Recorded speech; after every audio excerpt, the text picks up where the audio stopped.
مال کا چور ہوں عقیدے کا چور نہیں۔ قدیم زمانے میں چوروں کی جماعت نے ایک گھر پر چوری کی تو جب سامان کھلا اس میں ایک کاغذ نکلا جس پر لکھا تھا، یا اللہ میرے مال کی چوروں سے حفاظت فرما۔ چوروں کے سردار نے کہا سامان واپس رکھ دو۔ چوروں نے تعجب سے پوچھا کیوں؟ سردار نے کہا میں مال کا چور ہوں، لوگوں کے عقائد کا چور نہیں ہوں۔ یعنی ان کا عقیدہ ہے کہ دعا قبول ہوگی اور میں عقیدے میں خلل نہیں ڈالنا چاہتا۔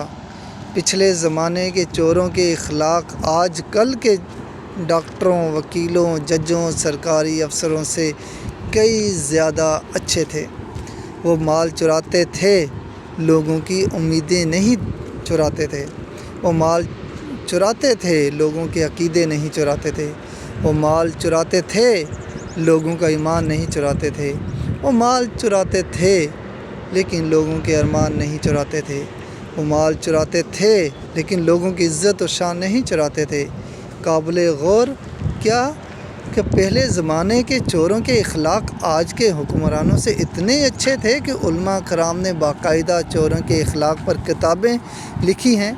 ان کے اخلاق میں سے تھا بیوہ کی چوری نہیں کرنی، یتیم کی چوری نہیں کرنی، کل مال نہیں لینا، آدھا لینا ہے، خواتین کی عزت کی حفاظت کرنی ہے، دینی طبقہ کی چوری نہیں کرنی، وغیرہ وغیرہ۔